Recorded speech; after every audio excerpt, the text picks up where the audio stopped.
हम लोग अब आते हैं एट, ऑन और इन। देखिए, अभी जितने यूजेस मैं अंतर बताने के क्रम में आप सब लोगों को बता रहा हूं, ऐसा मत समझिएगा कि उतना ही यूज है इन सब प्रीपोजिशंस का।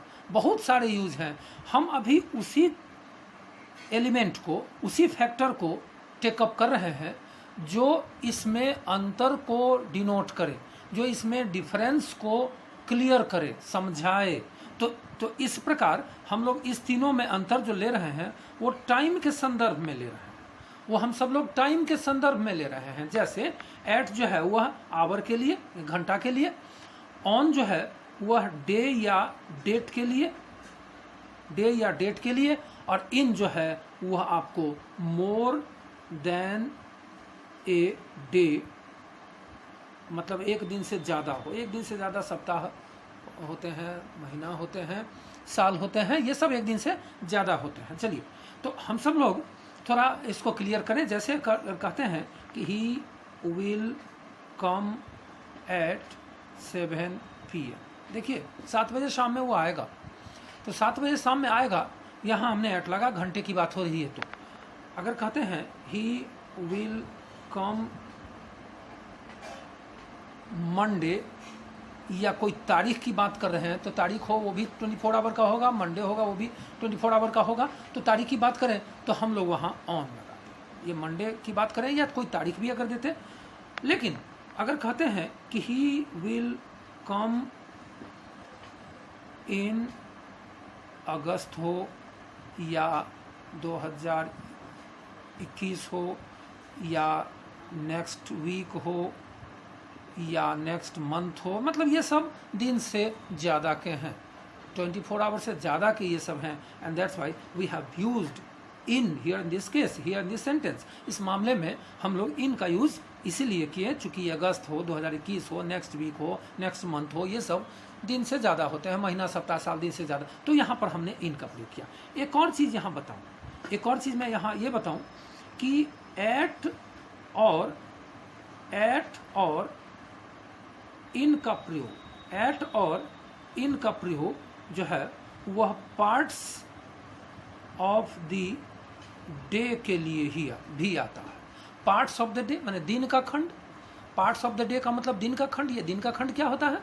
ये दिन का खंड होता है, ये दिन का खंड होता है कि जैसे सुबह हुआ, भोर हुआ, दोपहर हुआ, शाम हुआ, मध्य रात्रि हुआ, या तीसरा पहर हुआ, या ये सब दिन का खंड है।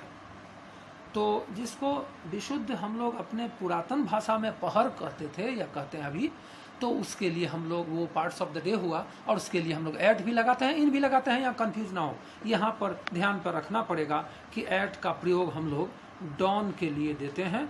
डॉन का मतलब होता है भोर। डस्क के लिए देते हैं। डस्क का मतलब होता है साँझ। बहुत ज़्यादा शाम हो जाती है तो उसको डस्क कहते हैं, साँझ। और डॉन बहुत ज़्यादा सुबह रहती है तो उसको भोर कहते हैं, और इस तरह से डॉन उसको अंग्रेजी में कहते हैं। इसके अलावा नून, नून माने दोपहर, मिडनाइट, मिड डे,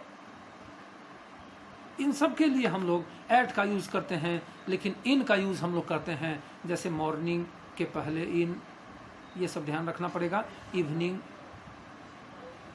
इवनिंग के पहले इन, इसके अलावा डे के पहले इन, नाइट के पहले इन, आफ्टरनून के पहले इन, ये सब के पहले हम लोग इन का यूज़ करते हैं। जैसे अगर हम लिखते हैं ही राइजेस इन दी मॉर्निंग, देखिए वह सुबह में जगता है तो हमने इन लगाया। लेकिन इसी चीज़ को थोड़ा बदल करके हम लोग लिख लें कि ही राइजेस डॉन। देख लीजिए, यहाँ पर भोर की बात हमने कर दिया तो हम यहाँ पर इन नहीं लगाएंगे, एट लगाएंगे। समझ आए? तो ये ध्यान पर रखना पड़ेगा कि किन किन मामलों में हम लोग एट लगाते हैं और किन किन मामलों में हम लोग इन लगाते हैं। पूरे क्षेत्र के लिए आया तभी आपने अक्रॉस लगाया। और थोड़ा सा कोना के लिए देख लें, my house is situated across the lane, lane पतली गली को कहते हैं।